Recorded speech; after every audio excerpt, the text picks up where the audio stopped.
प्रिय विद्यार्थियों, आज हम संरक्षित समूह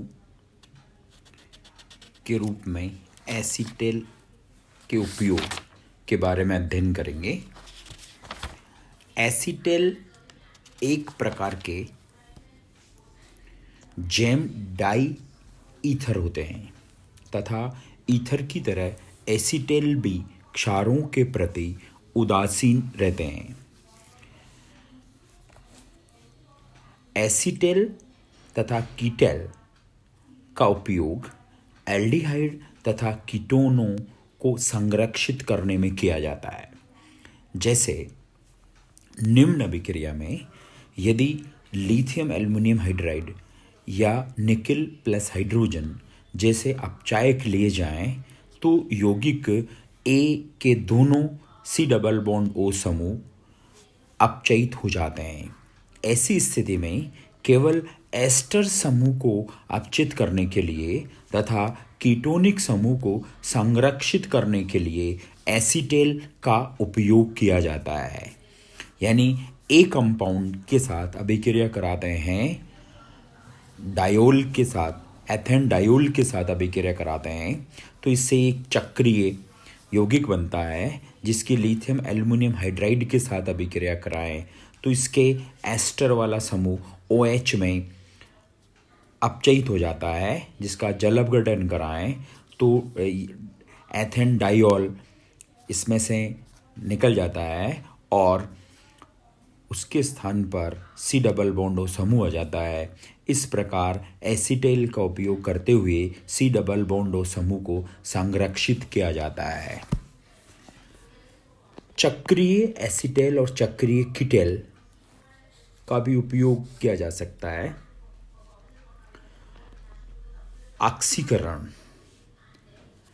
एल्डिहाइडों का आसानी से संगत अम्ल में ऑक्सीकरण हो जाता है, जबकि कीटोनों का आसानी से ऑक्सीकरण नहीं होता।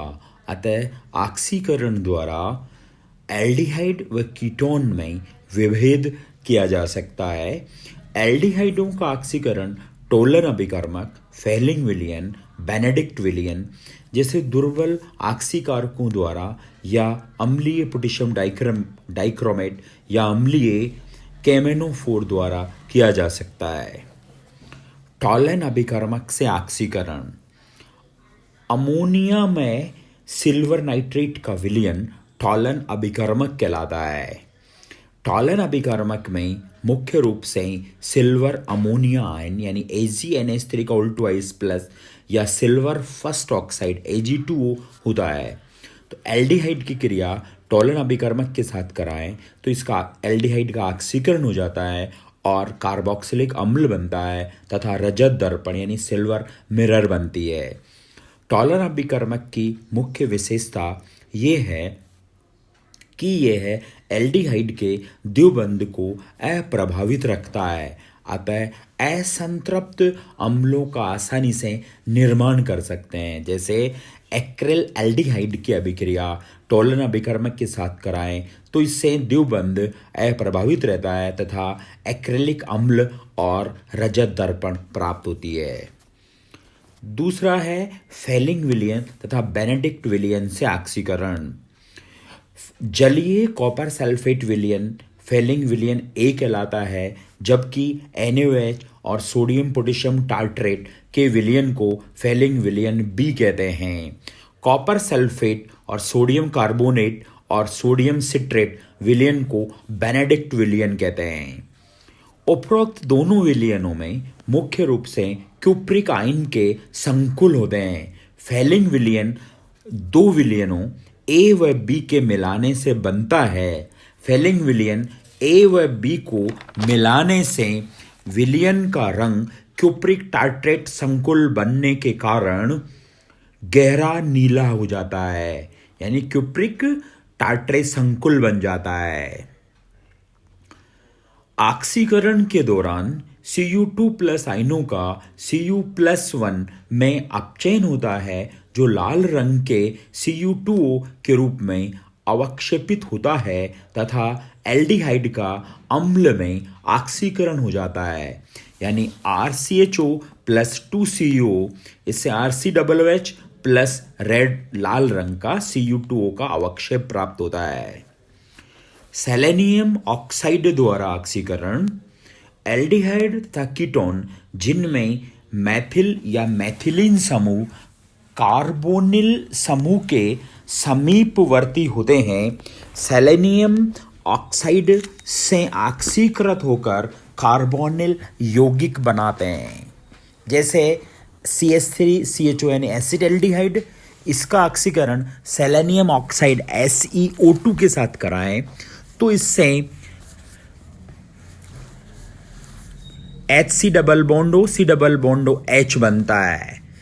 यानी इसका जो मैथिलीन समूह है वो C डबल बॉन्ड O में परिवर्तित हो जाता है और डाइकार्बोनिल यौगिक बना।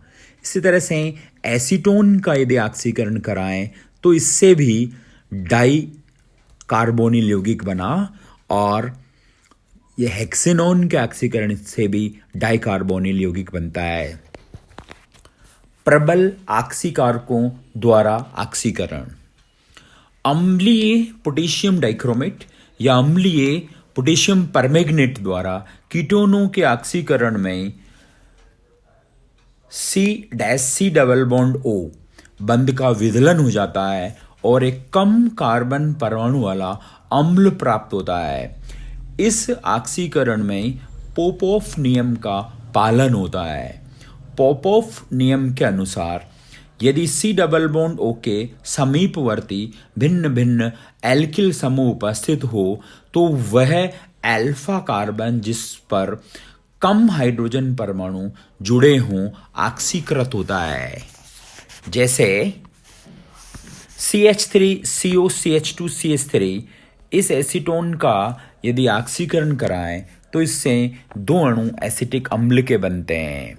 इसी तरह से यहाँ पॉपऑफ नियम का पालन होता है। इसी तरह से CH3CH2CO CH2CH2CH3 का ऑक्सीकरण कराएं तो दो अणु CH3CH2COOH के बनते हैं। इस ऑक्सीकरण में भी पॉपऑफ नियम का पालन होता है। कीटोनों का बेयर विलेजर ऑक्सीकरण पर अम्ल से कीटोनों का ऑक्सीकरण कराने पर एस्टर बनते हैं। इस ऑक्सीकरण को बेयर विलेजर ऑक्सीकरण कहते हैं। यानी RC डबल बॉन्ड OR- पर अम्ल से ऑक्सीकरण कराएं तो इससे एस्टर बनते हैं। पर अम्ल में पर बेंजोइक अम्ल ले सकते हैं, पर एसिटिक अम्ल ले सकते हैं, पर ट्राई फ्लोरो एसिटिक अम्ल ले सकते हैं। इसकी जो क्रिया विधि है उस क्रिया विधि में मुख्य पद में एक समूह का कार्बन से इलेक्ट्रॉन न्यून ऑक्सीकरण पर अंतःअणु पुनर्विन्यास होता है, जैसा इस क्रिया विधि में प्रदर्शित किया गया है। कीटोनों के उपरोक्त ऑक्सीकरण में ऑक्सीजन परमाणु का प्रवेश सामान्यतया भारी समूह की ओर होता है। जैसे इस उदाहरण में जो प्रथम उत्पाद है वो नहीं बनता, उसकी जगह ये द्वितीय उत्पाद बनता है, यानी भारी समूह की ओर ऑक्सीकरण होता है, यानी ऑक्सीजन परमाणु का प्रवेश भारी समूह की ओर होता है। अब हम बात करेंगे केनिजारो अभिक्रिया। फॉर्मल्डिहाइड तथा अन्य ऐसे एल्डिहाइड जिनमें अल्फा हाइड्रोजन परमाणु नहीं होते सांद्र NaOH के साथ गर्म करने पर स्वतः ऑक्सीकृत अपचयित होकर अल्कोहल तथा कार्बोक्सिलिक अम्ल का लवण बनाते हैं। जैसे फॉर्मल्डिहाइड के दो अणु सांद्र सोडियम हाइड्रोक्साइड के साथ 50 डिग्री सेंटीग्रेड ताप पर अभिक्रिया कराने पर मैथेनॉल और फार्मिक अम्ल का सोडियम लवण यानी सोडियम फार्मेट बनता है। इस अभिक्रिया को केनिजारो अभिक्रिया कहते हैं।